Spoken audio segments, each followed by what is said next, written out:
साथियों, आप सभी का इस प्लेटफॉर्म पर स्वागत है। यहाँ पर हम लोग मध्य प्रदेश पीसीएस की परीक्षा 2020 के लिए जो उसकी प्रारंभिक परीक्षा जुलाई 2021 में होनी प्रस्तावित है, उसके लिए टेस्ट सीरीज देख रहे हैं। तो आज के दिन जिस टेस्ट को हम लोग यहाँ पर सॉल्व करेंगे वह सिविल जॉब्स नामक जो मध्य प्रदेश की कोचिंग संस्था है, जिसके द्वारा एमपी पीसीएस के लिए टेस्ट सीरीज चलाई जा रही है, उसी के एक टेस्ट को हम लोग यहाँ पर पूरी व्याख्या के साथ देखेंगे। तो यह टेस्ट जो है ये आधुनिक भारतीय इतिहास से संबंधित प्रश्नों को लेकर के है। तो चलिए प्रारंभ करते हैं। इसमें पहला प्रश्न है कि सन 1857 के विद्रोह के समय भारत में गवर्नर जनरल या वायसराय कौन था। तो आप ऑप्शन देखिए, इसमें तीनों नाम दिए हैं, इनमें से कोई नहीं था। डी ऑप्शन उपयुक्त में से कोई नहीं, ये सही हो जाएगा। क्यों? क्योंकि इस समय गवर्नर जनरल लॉर्ड कैनिंग था और ब्रिटिश सम्राट के अधीन ये पहले वायसराय थे और इनका जो कार्यकाल था 1856 से लेकर के 1862 तक था। और इसी समय 1861 में उच्च न्यायालय अधिनियम लाया गया, जिसके तहत मुंबई, कलकत्ता तथा मद्रास में उच्च न्यायालयों की स्थापना की गई और 1856 में विधवा पुनर्विवाह अधिनियम भी लागू हुआ गया था। अगला है, भारत में प्रथम जनगणना कब हुई थी। तो प्रथम जनगणना 1872 में हुई थी लॉर्ड मेयो के समय। और पहली बार यदि कहा जाता है नियमित जनगणना कब हुई थी, तो 1881 में लॉर्ड रिपन के काल में हुई थी। और जो जनगणना का दायित्व है ये भारत सरकार के गृह मंत्रालय के अंतर्गत आता है। और वर्तमान में स्वतंत्र भारत की जो है 7वीं जनगणना 2011 में हुई थी। स्वतंत्र भारत की 7वीं और कुल मिलाकर देखें, स्वतंत्र भारत के पहले की भी यदि मिलाकर देखें तो 15वीं जनगणना 2011 में हुई थी। अगला क्वेश्चन है, ब्रिटेन की महारानी विक्टोरिया को केसरे हिंद की उपाधि से सम्मानित करने के लिए दिल्ली दरबार का आयोजन किस वायसराय के समय में किया गया था, के समय में होता है। तो ये लॉर्ड लिटन के समय में, बी ऑप्शन सही हो जाएगा। तो 1 जनवरी 1877 को लॉर्ड लिटन के समय दिल्ली दरबार का आयोजन हुआ था। महात्मा गांधी को कैसरे हिंद की उपाधि अंग्रेजों द्वारा प्रथम विश्व युद्ध के समय दी गई थी। अगला है, इल्बर्ट विधेयक का संबंध किससे था। तो इल्बर्ट विधेयक का संबंध न्यायिक सुधार से था। किससे? न्यायिक सुधार से। तो लॉर्ड रिपन ने 2 फरवरी 1883 को यूरोपियों के विरुद्ध भी भारतीय न्यायाधीशों द्वारा मुकदमे की सुनवाई हेतु इल्बर्ट बिल बनाया था। यूरोपवासियों के प्रबल विरोध के कारण इसे वापस लेना पड़ा। इस समय अंग्रेजों द्वारा किए गए विरोध को श्वेत विद्रोह कहा गया। लॉर्ड रिपन को भारत के उद्धारक की संज्ञा दी जाती है। अगला प्रश्न, किस वायसराय को स्थानीय स्वशासन का जन्मदाता कहा जाता है। तो लॉर्ड रिपन को कहा जाता है। किसको? लॉर्ड रिपन, जो कि 1880 से 1884 तक ये यहाँ के वायसराय थे तथा 1882 के प्रस्ताव के तहत स्थानीय निकायों की स्वायत्तता प्रदान की गई, इसलिए इस प्रस्ताव को स्थानीय स्वशासन का मैग्ना कार्टा कहा जाता है। 1883 से 1885 के बीच स्वशासन संबंधी कानून बनाए गए। भारत में स्थानीय स्वशासन जो है वो चोल साम्राज्य में देखने को मिलता है और उत्तर मेरु अभिलेख से चोल स्थानीय स्वशासन के साक्ष्य मिलते हैं। अगला क्वेश्चन है, लॉर्ड कर्जन को निम्नलिखित में से किन कार्यों या किस कार्य या कार्यों के लिए उत्तरदायी नहीं माना जाता। तो देखिए, इनके समय में सर्वाधिक रेलवे लाइन का निर्माण होता है। लॉर्ड कर्जन जो है आपका 1899 से 1905 तक गवर्नर रहता है, तो सबसे अधिक रेलवे लाइन का निर्माण होता है। भारतीय पुरातत्व विभाग की स्थापना होती है। पुलिस सुधार के लिए फ्रेजर आयोग का गठन होता है। तो ये चीज़ें होती, परंतु बंगाल का विभाजन जो रद्द होता है 1911 में। और इसके अलावा द्वितीय फैक्ट्री एक्ट जो है ये 1891 का है, 1891। तो पहला आपका इसमें जो दूसरा और पांचवा ये इसमें शामिल नहीं होगा। तो इस प्रकार से सी ऑप्शन आपका सही हो जाएगा। अगला है, नील आंदोलन से संबंधित लेख छापने वाले हिंदू पैट्रियट नामक समाचार पत्र के संपादक कौन थे। तो हरिश्चंद्र मुखर्जी थे। हिंदू पैट्रियट समाचार पत्र जो है 1853 में 1853 में कलकत्ता से प्रकाशित हुआ था। इसमें प्रारंभ में संस्थापक शिरीष चंद्र घोष थे और बाद में हरिश्चंद्र मुखर्जी हो जाते हैं। और इसमें नील विद्रोह के संबंध में इसमें लिखा गया था। नील विद्रोह जो है बंगाल में 1859 से लेके 1859-60 में हुआ था और इसका नेतृत्व जो है दिगंबर विश्वास और विष्णु विश्वास के द्वारा किया गया था। आगे चलते हैं, क्वेश्चन नंबर 8 पे चलते हैं। तो 8 नंबर क्वेश्चन है, हिंदू धर्म का प्रथम सुधार आंदोलन कौन सा है। तो ब्रह्म समाज जो था ये प्रथम आंदोलन था। प्रथम हिंदू धर्म सुधार आंदोलन ब्रह्म समाज 1828 का। इसका नेतृत्वकर्ता कौन थे? राजा राम मोहन राय थे। राजा राम मोहन राय ने 1815 में आत्मीय सभा की स्थापना की और 1825 में वेदांत कॉलेज की स्थापना की था। 1829 में सती प्रथा का अंत किया, मतलब उसका विरोध करना इन्होंने प्रारंभ किया अंत करने के लिए। भारतीय शिक्षा का मैग्ना कार्टा कहा जाने वाला आयोग कौन सा है। तो वुड डिस्पैच जो है ये भारतीय शिक्षा का मैग्ना कार्टा कहा जाता है और ये लॉर्ड डलहौजी के समय में 19 जुलाई 1854 को ये लाया गया था। इसका प्रावधान क्या था? कलकत्ता, बंबई व मद्रास में एक एक विश्वविद्यालय की स्थापना करना और इस घोषणा पत्र को ही भारतीय शिक्षा का मैग्ना कार्टा कहा जाता है।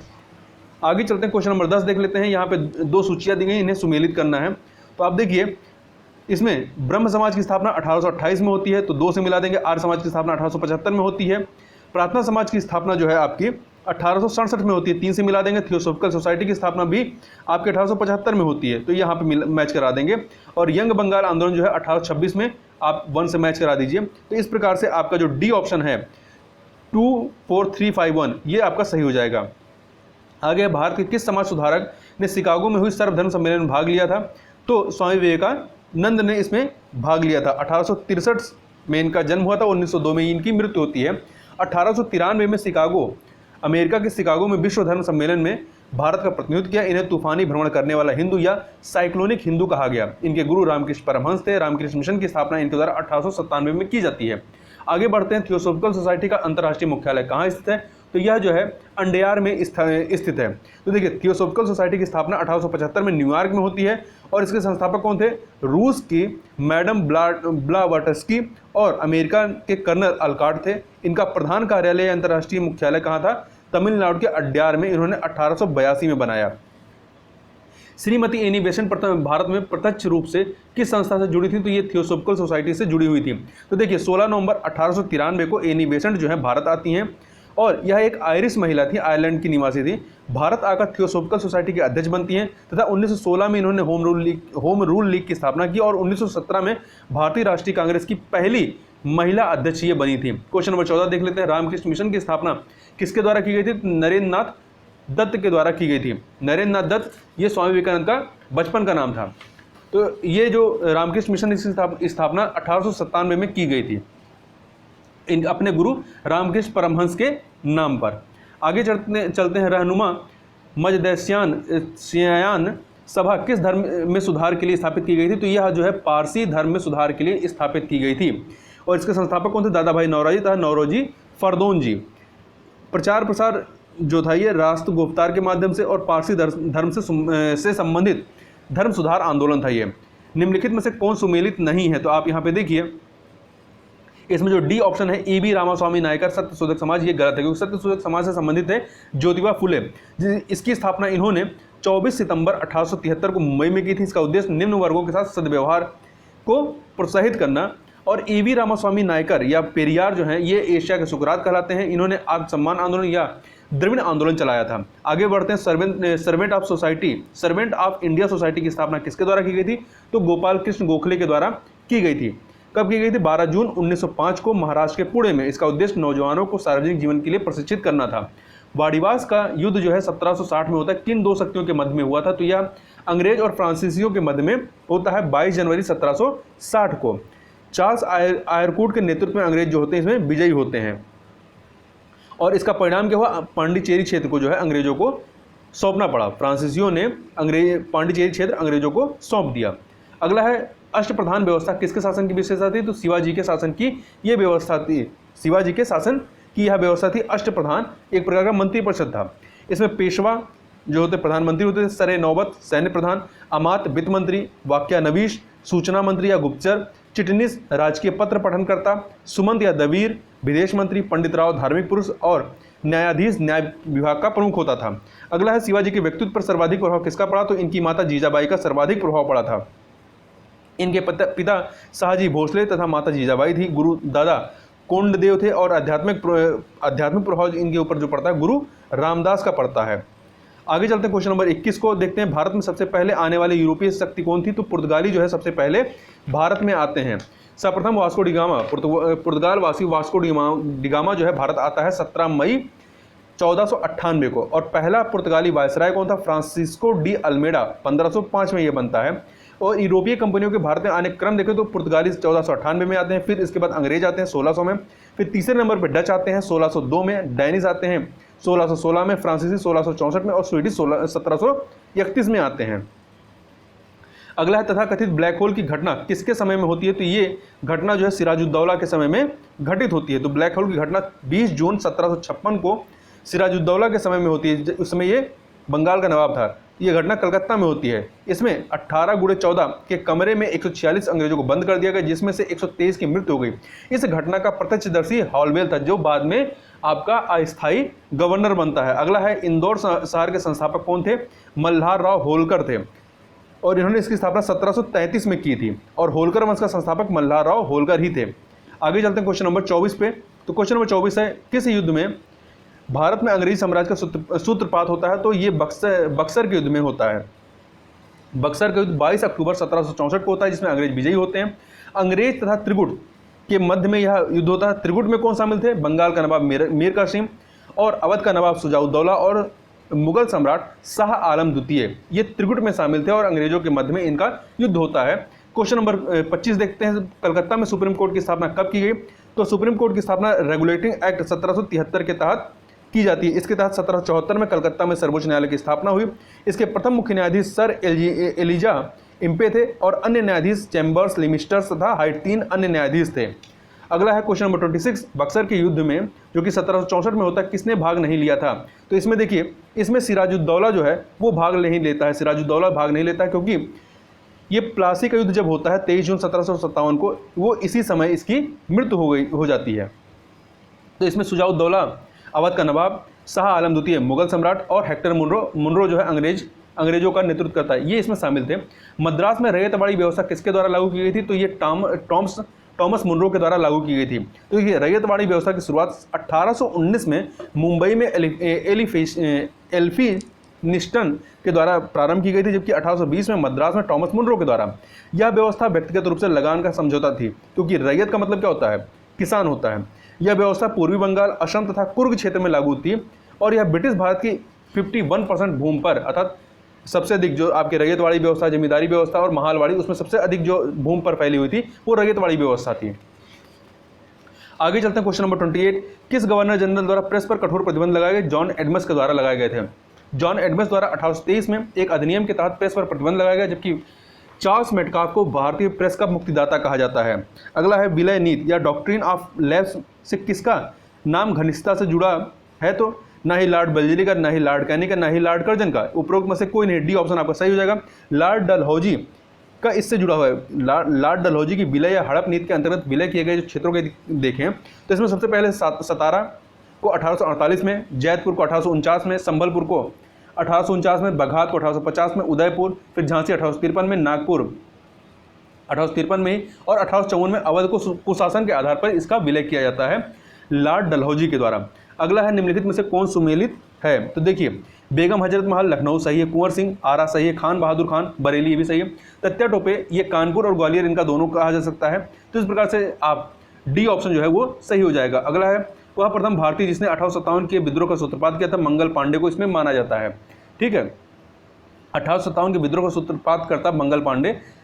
इन्होंने 29 मार्च 1857 को सैन्य विद्रोह के रूप में सैन्य विद्रोह किया था। कारण क्या था? चर्बी वाले कारतूसों का प्रयोग। मंगल पांडे को पकड़ करके 8 अप्रैल 1857 को फांसी दे दी गई थी। अगला है भारतीय स्वतंत्रता के समय यूनाइटेड किंगडम अर्थात यूके में निम्नलिखित में से किस पार्टी की सत्ता थी? लेबर पार्टी की सत्ता थी और उस समय ब्रिटिश प्रधानमंत्री कौन थे? क्लीमेंट एटली थे। अगला है भारत में विधवा पुनर्विवाह अधिनियम 1856 को पारित कराने में सर्वाधिक योगदान किसका था? ईश्वरचंद्र विद्यासागर का था।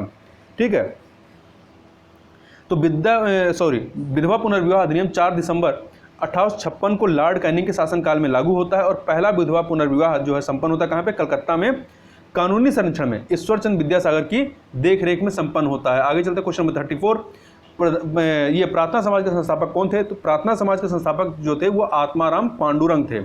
आत्माराम पांडुरंग थे।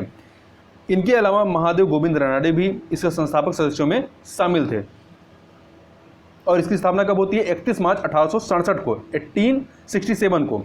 स्थान मुंबई। अगला है 35 नंबर क्वेश्चन। यहाँ पे 2 सूचियां हैं, इनको सुमेलित करना है। तो देखिए, ब्रह्म समाज से संबंधित कौन थे? राजा राम मोहन राय। आर्य समाज स्वामी दयानंद सरस्वती, रामकृष्ण मिश्र, Swami Vivekananda, theosophical society madam ब्लावर्सी और कर्नल H.S. अलकाट। तो ये सभी सुमेलित हैं, तो ए ऑप्शन आपका जो है सही हो जाएगा। क्वेश्चन नंबर 36 देख लेते हैं। यहाँ पर निम्नलिखित में से कौन सा सुमेलित नहीं है? तो देखिए, लॉर्ड लिटन वार्नाकुलर प्रेस एक्ट की समाप्ति, तो ये सही नहीं है क्योंकि वार्नाकुलर प्रेस एक्ट की समाप्ति जो है लॉर्ड रिपन के समय में होती है 1882 में। और लॉर्ड कर्जन पुलिस सुधार सही है, लॉर्ड कैनिंग 1857 का विद्रोह सही है, लॉर्ड रिपन प्रथम जनगणना जो है ये आपका लॉर्ड मेयो के समय में होती है 1872 में। लॉर्ड मेयो के समय वित्तीय विकेंद्रीकरण भी होता है। तो आपका जो पहला है और चौथा ये सही नहीं है, तो आपका बी ऑप्शन जो है वो इस प्रकार से सही हो जाता है। आगे चलते हैं, क्वेश्चन नंबर 37 देख लेते हैं। नील आंदोलन कहाँ होता है? तो नील आंदोलन जो है आपका बंगाल और बिहार में ये हुआ था, मेनली उस समय ये बंगाल था। तो समय का है मतलब टाइम पीरियड क्या रहता है? 1854 से 1862। सार्वजनिक निर्माण विभाग PWD की स्थापना किसके द्वारा की गई थी? तो लॉर्ड डलहौजी के द्वारा इसकी स्थापना 1854 में की गई थी। सत्यशोधक समाज की स्थापना किसके द्वारा की गई थी? ज्योतिबा फूले के द्वारा की जाती है और इन्होंने समाज में दलितों के उत्थान हेतु कार्य किया था। अगला है लॉर्ड मैकाले किससे संबंधित है? तो ये अंग्रेजी शिक्षा से संबंधित रहा है। तो विलियम बेंटिक के समय में 1835 में लॉर्ड मैकाले की अध्यक्षता में शिक्षा संबंधी समिति का गठन किया गया, जिसने भारत में अंग्रेजी शिक्षा की सिफारिश की थी। आगे चलते हैं क्वेश्चन नंबर 41 पे। तो 41 नंबर क्वेश्चन है, निम्नलिखित कथनों पर विचार कीजिए करके दिए गए सही कोड का चयन करना। देखिए, भारत का पहला समाचार पत्र कौन था? आपका बंगाल गजट, सही है। भारत में हिंदी भाषा का पहला समाचार पत्र समाचार दर्शन, ये सही नहीं है, उदंत मार्तंड था। ठीक है, तो इस प्रकार से आपका पहला वाला जो है वो सही है। तो देखिए, प्रथम समाचार पत्र बंगाल गजट अंग्रेजी में था 1780 में, ये आता है। संपादक इसको कौन थे? James Augustus Hickey. पहली बार भारत में प्रिंटिंग प्रेस जो है पुर्तगालियों द्वारा लाया गया और हिंदी का पहला समाचार पत्र उदंत मार्तंड था, जो कि कलकत्ता से 1826 में प्रकाशित होता है। यह एक साप्ताहिक पत्रिका थी। इसके संपादक कौन थे? जुगल किशोर शुक्ल। अगला है, वह राष्ट्रीय नेता कौन थे जो 1925 में सेंट्रल लेजिस्लेटिव असेंबली के अध्यक्ष निर्वाचित हुए थे? विट्ठल भाई पटेल थे। तो देखिए, सेंट्रल लेजिस्लेटिव असेंबली के पहले अध्यक्ष सर फ्रेडरिक व्हाइट थे और सेंट्रल लेजिस्लेटिव असेंबली के पहले निर्वाचित एवं पहले भारतीय अध्यक्ष जो कि 1921 में निर्वाचित होते हैं, विट्ठल भाई पटेल थे। ठीक है, आगे चलते हैं 43 number question. The light has gone, ये किसका कथन है? ये जवाहरलाल नेहरू का कथन रहा है, जवाहरलाल नेहरू का। इसका मतलब है प्रकाश चला गया है। ये जो कथन था कब का था? 30 जनवरी 1948 को राष्ट्रपिता महात्मा गांधी की मृत्यु के पश्चात जवाहरलाल नेहरू द्वारा यह जो है वाक्य एक भाषण में प्रयोग किया गया था। अगला है, सर्वप्रथम पूर्ण स्वराज की मांग का प्रस्ताव कांग्रेस द्वारा कब रखा गया?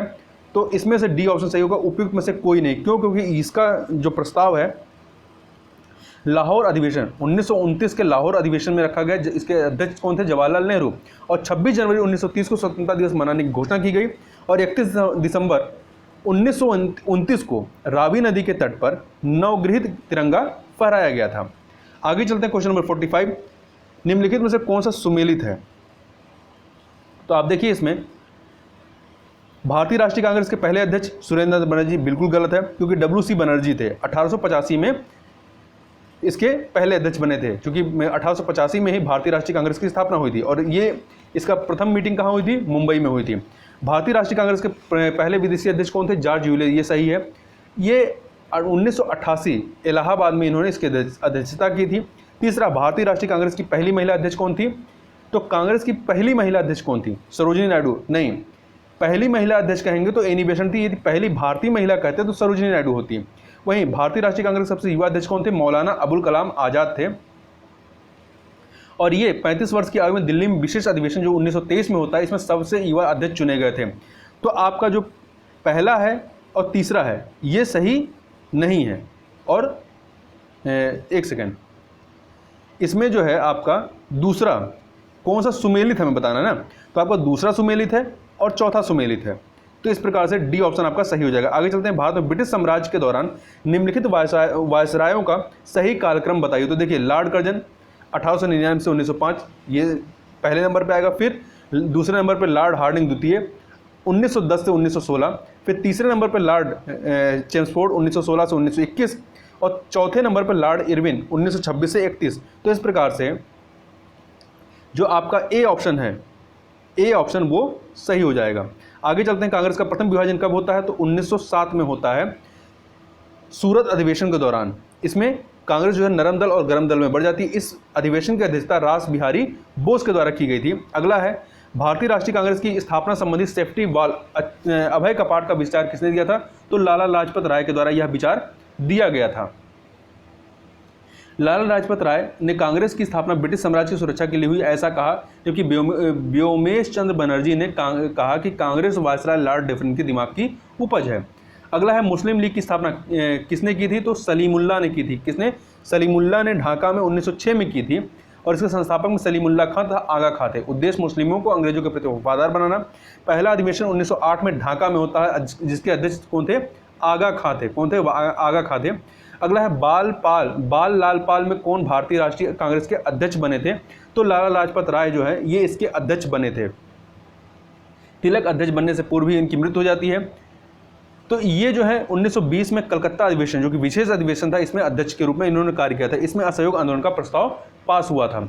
अगला है अंग्रेजी साम्राज्य का भारतीय अर्थव्यवस्था पर प्रभाव का आकलन निम्नलिखित में से किनकी महान सेवा कही जाती है? तो ये उदारवादियों की, किसकी? उदारवादियों की महान सेवा कही जाती है। देखिए दादा भाई नौरोजी जो कि एक उदारवादी नेता थे, इन्होंने 1868 में राष्ट्रीय आय का आकलन किया और इनकी पुस्तक जो है जिसमें इन्होंने भारतीय अर्थव्यवस्था का अंग्रेजों के द्वारा जो शोषण होता है उसके बारे में लिखा है, वो पुस्तक थी poverty and un British rule of India. 1868 में ये पुस्तक आती है। भारत का पहला क्रांतिकारी संगठन कौन सा था? तो अभिनव भारत था। अभिनव भारत था, जिसकी स्थापना 1904 में नासिक में विनायक दामोदर सावरकर के द्वारा की गई थी। अगला है विदेशों में सर्वप्रथम आंदोलन के प्रचार प्रसार का श्रेय किसे दिया जाता है? तो श्यामजी कृष्ण वर्मा को दिया जाता है। ठीक है। और इन्होंने क्या किया था? इन्होंने जो है लंदन में इंडियन हाउस की स्थापना की और यहाँ से क्रांतिकारी गतिविधियों का संचालन होता था। मदन लाल ढींगरा तथा वीर सावरकर इनके प्रिय शिष्य थे। अगला है लाला हरदयाल ने गदर पार्टी की स्थापना कहाँ की? तो इन्होंने जो है सैन फ्रांसिस्को में की थी। कब? 1913 में लाला हरदयाल के द्वारा। और अध्यक्ष कौन थे? मोहन सिंह भाखना और उपाध्यक्ष केसर सिंह थे, जबकि महामंत्री हरदयाल थे, लाला हरदयाल। अगला है काकोरी कांड नामक घटना कब होती है? 1925 में ये घटना हुई थी, 9 अगस्त 1925 को काकोरी नामक स्थान पर। इसका उद्देश्य ब्रिटिश खजाने को लूटना था।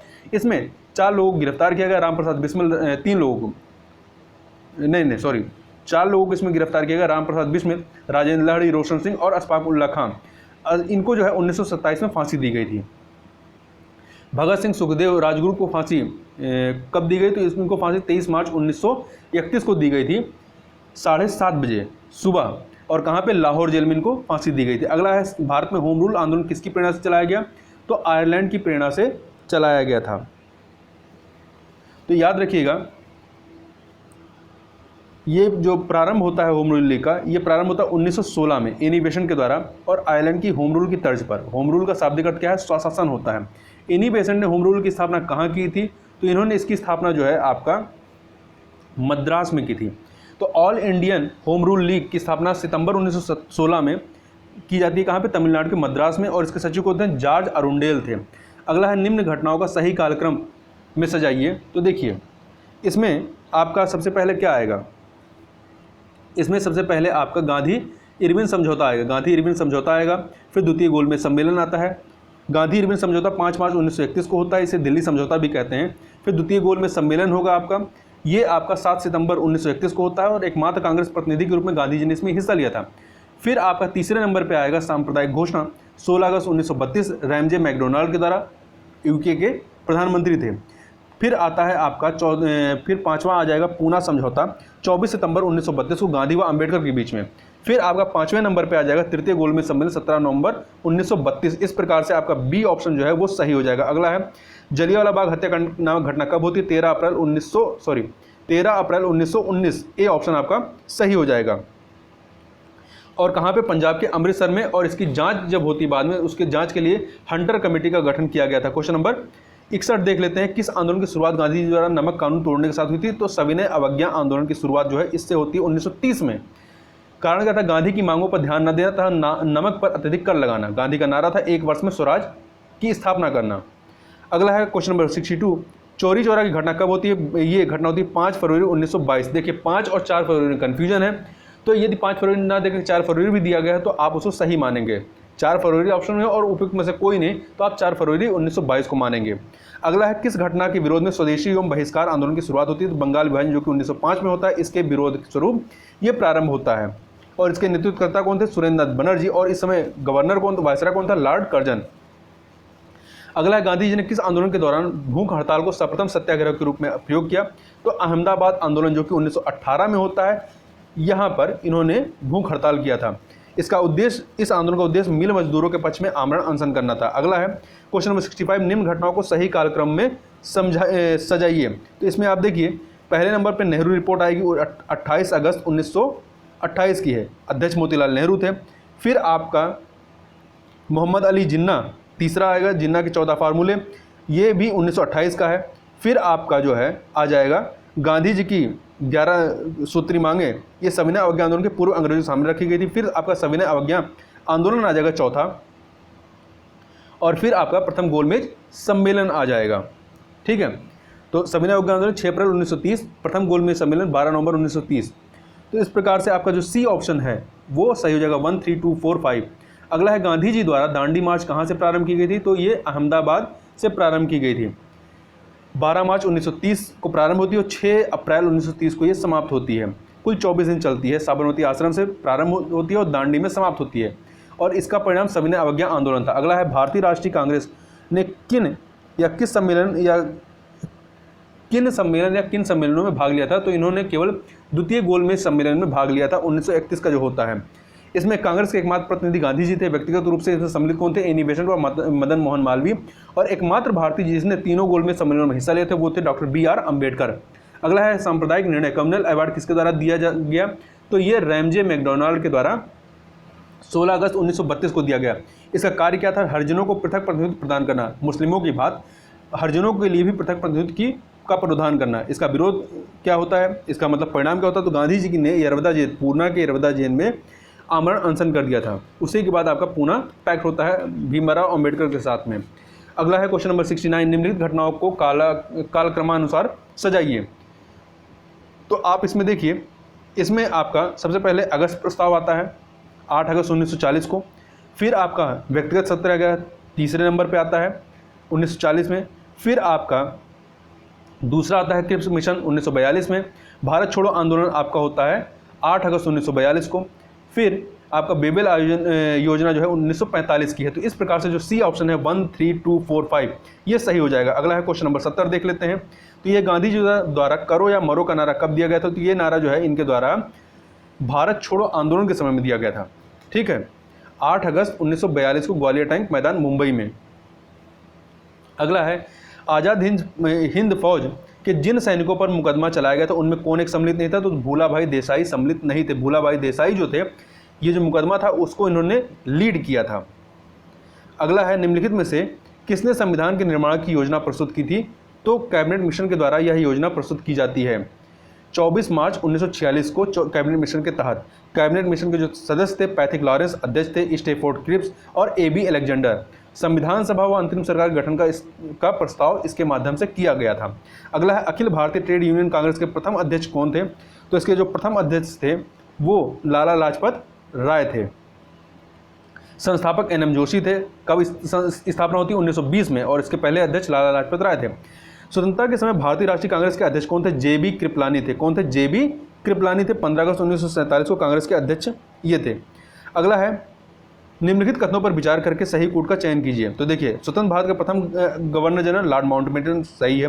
भारत के प्रथम एवं एकमात्र भारतीय गवर्नर जनरल C राजगोपालाचारी, ये भी सही है। तो आपका सी ऑप्शन जो है 1 और 2 दोनों सही हो जाएगा। आगे चलते हैं, यहाँ समाचार पत्र और संपादक इनको मैच कराना है। तो आप देखिए, केसरी बाल गंगाधर तिलक सही है। यंग इंडिया एनी बेसेंट संबंधित नहीं है, महात्मा गांधी संबंधित है। Indian opinion Mahatma Gandhi. Indian mirror भी सही है, केशवचंद सेन। तो आपका जो है इसमें सुमेलित कौन सा है, पहला, तीसरा और चौथा, दूसरा वाला सुमेलित नहीं है। आगे चलते हैं क्वेश्चन नंबर 77 पे।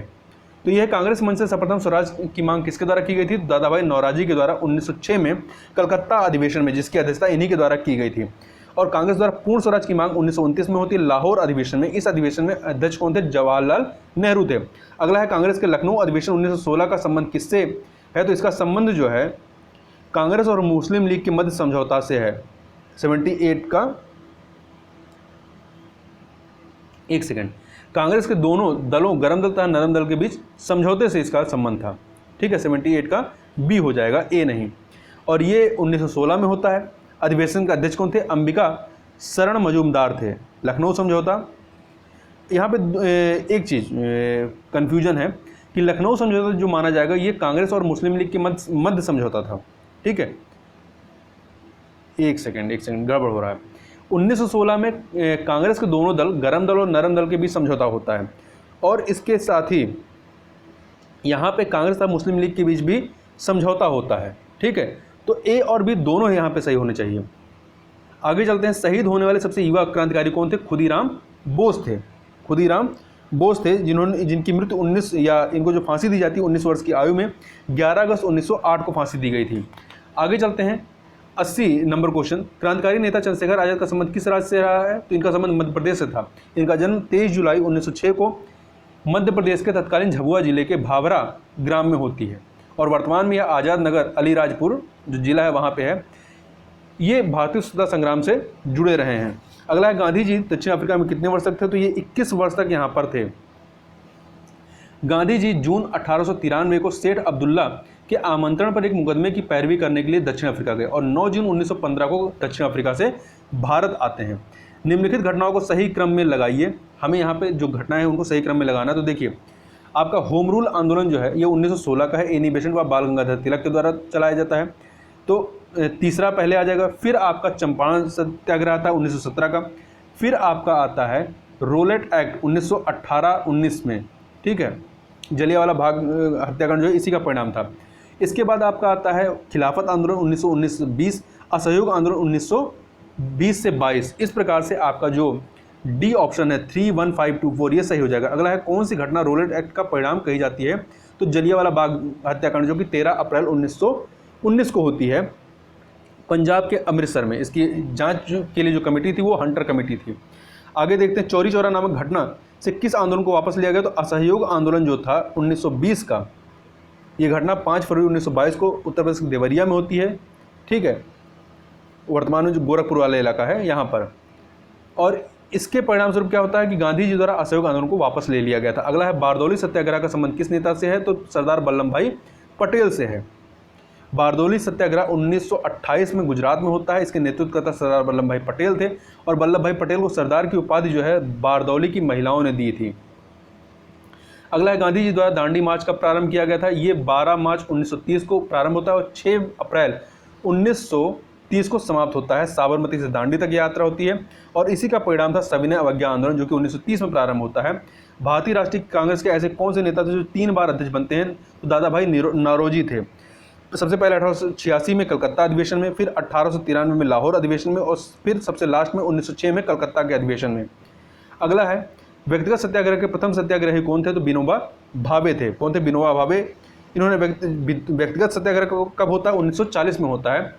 कहाँ पे? महाराष्ट्र के पवनार आश्रम में। तो विनोबा भावे जो थे प्रथम सत्याग्रही थे और ये भूदान आंदोलन के नेतृत्व करता थे। द्वितीय सत्याग्रही जवाहरलाल नेहरू थे और विनोबा भावे पहले भारतीय थे जिन्हें रायमन मैग्सेसे पुरस्कार मिला था। अगला है, निम्नलिखित घटनाओं को सही कालक्रम में लगाना है हमें। तो देखिए, इसमें जो है आपका दांडी मार्च सबसे पहले आएगा 12 मार्च 1930 में, चौथा पहले आएगा। फिर सविनय अवज्ञा आंदोलन आता है, दांडी मार्च के बाद सविनय अवज्ञा आंदोलन होगा। फिर इसके बाद आपका प्रथम गोलमेज सम्मेलन होगा। इसके बाद फिर गांधी इरविन समझौता होता है और इसी के बाद जो है द्वितीय गोलमेज सम्मेलन होता है। तो इस प्रकार से बी ऑप्शन 41523 सही हो जाएगा। अगला है, निम्नलिखित में से कौन सा सुमेलित नहीं है? तो देखिए, लाइफ डिवाइन राधा कृष्ण संबंधित नहीं, लाइफ डिवाइन जो है अरविंद घोष की पुस्तक है। तो इस प्रकार से ए ऑप्शन सुमेलित नहीं है। Durgesh Nandini, Bankim Chatterjee, India divided doctor Rajendra Prasad, discovery of India Pandit Jawaharlal Nehru. अगला है, निम्नलिखित में से कौन सा सुमेलित है? तो देखिए, इसमें सुमेलित कौन सा है? तो इसमें जो है आपका भारत परिषद अधिनियम 1909 सांप्रदायिक निर्वाचन का सूत्रपात बिल्कुल सही है। रेगुलेटिंग एक्ट 1773 कार्यकारिणी परिषद का गठन ये सही है। तो 3 और 4 जो है आपका वो सही है। तो सी ऑप्शन आपका सही हो जाएगा। इसके अलावा भारत शासन अधिनियम 1935 जो है ये अखिल भारतीय संघ का प्रावधान था किंतु लागू नहीं हुआ था। इसके अलावा भारतीय शासन अधिनियम 1919 जो है ये केंद्र में द्विसदनीय व्यवस्था व प्रांतों में द्वैध शासन की व्यवस्था करता है, जबकि 1858 का अधिनियम जो है इसमें भारत में कंपनी का शासन जो है समाप्त हो जाता है। और जो ये भारत में ईस्ट इंडिया कंपनी के व्यापारिक अधिकार समाप्त होने की बात है तो ये चार्टर एक्ट 1833 में ये व्यवस्था थी। अगला है, स्वतंत्रता से पहले भारतीय राष्ट्रीय कांग्रेस का मध्य प्रदेश में एकमात्र होने वाला अधिवेशन किस वर्ष में आयोजित किया गया था? तो ये अधिवेशन जो है आपका 1939 में होता है। कहाँ पे? मध्य प्रदेश के त्रिपुरी में। और इसके अध्यक्ष कौन चुने गए थे? सुभाष चंद्र बोस चुने गए थे। बाद में इन्होंने त्यागपत्र दे दिया और राजेंद्र प्रसाद अध्यक्ष बनाए जाते हैं। क्वेश्चन नंबर 93 देख लेते हैं। तो गांधी जी द्वारा फिनिक्स फॉर्म नामक संस्था की स्थापना कहाँ की गई? ब्रिटेन में दक्षिण अफ्रीका में की गई थी। कहाँ पे? दक्षिण अफ्रीका में की गई थी। तो यहाँ दक्षिण अफ्रीका में इनके द्वारा कई सारे संगठन बनाए गए, जैसे नटाल कांग्रेस, फिनिक्स फॉर्म जो है 1904 में डरबन में, टॉलस्टॉय आश्रम जोहान्सबर्ग में, ये इन्होंने यहाँ पे स्थापित किए थे। अगला ब्रिटिश संसद के सदस्य बनने वाले प्रथम भारतीय कौन थे, तो ये थे आपके दादा भाई नौरोजी थे। इन्हें grand old man of India भी कहा जाता है। ब्रिटिश संसद का सदस्य बनने वाले प्रथम भारतीय थे। इसके साथ ही ये ब्रिटिश संसद में सदस्य बनने वाले प्रथम एशियाई व प्रथम भारतीय थे। कब से कब तक हाउस ऑफ कॉमन्स में थे, तो 1892 से लेकर 1895 तक। अगला है निम्न में से कौन सा सुमेलित नहीं है, तो देखिए who lives the idea India dies, Jawaharlal Nehru. जय जवान जय किसान लाल बहादुर शास्त्री। इंकलाब जिंदाबाद भगत सिंह, सही है। सारे जहाँ से अच्छा मोहम्मद इकबाल, सही है। दिल्ली चलो रास बिहारी बोस का नहीं बल्कि ये सुभाष चंद्र बोस का था। तो इस प्रकार से डी ऑप्शन जो है वो आपका सही हो जाएगा 1 2 3 4, परंतु 5 सही नहीं है। कैबिनेट मिशन 1946 सदस्य कौन नहीं था, तो 3 सदस्य थे। स्टेफोर्ड क्रिप्स थे और इसके अलावा पैथिक लॉरेंस थे और AB अलेक्जेंडर थे, परंतु सर जॉन लॉरेंस इसमें शामिल नहीं थे। कैबिनेट मिशन जो है 24 मार्च 1946 को भारत आता है। आगे चलते हैं। पाकिस्तान शब्द का सर्वप्रथम शब्द जो है किसके मस्तिष्क में आया था, चौधरी रहमत अली के मस्तिष्क में यह शब्द सबसे पहले आया था, मतलब इन्होंने सबसे पहले इसकी बात की थी। और इनकी जो पुस्तक थी नॉर एंड नेवर में यह शब्द दिया गया था। अगला है निम्नलिखित में से कौन सा सुमेलित नहीं है, तो देखिए सुमेलित नहीं है ये हमें बताना। अगस्त प्रस्ताव 1940 का नहीं 1942 का नहीं 1940 का है। क्रिप्स प्रस्ताव 1944 का नहीं 1942 का है, तो पहला और दूसरा भी गलत है। शाही नौसेना विद्रोह 1946 सही है। माउंटबेटन योजना 1947 सही है। अंतरिम सरकार गठन 1946 में होता है। तो इस प्रकार से आपका 1 2 5 सही नहीं है, तो सी ऑप्शन आपका सही हो जाएगा। तिलक ने किसे क्षमा याचना करने वाला एक कच्चा नरकट कहा, तो गोपाल कृष्ण गोखले को इन्होंने यह कहा था। क्वेश्चन नंबर 100 देखते हैं। किस भारतीय आंदोलन में साम्यवादियों ने अंग्रेजी हुकूमत का सहयोग किया था, तो भारत छोड़ो आंदोलन में इन्होंने अंग्रेजों का सहयोग किया था। भारत छोड़ो आंदोलन 8 अगस्त 1942 को मुंबई में प्रारंभ होता है। इस आंदोलन में साम्यवादी दल, हिंदू महासभा, मुस्लिम लीग तथा अम्बेडकर ने कांग्रेस का साथ नहीं दिया। तो इस प्रकार से यहाँ पर हम लोग ने पूरे 100 क्वेश्चन कंप्लीट किया। तो इस वीडियो में बस इतना ही। मिलते हैं नेक्स्ट वीडियो में, तब तक के लिए बहुत बहुत धन्यवाद।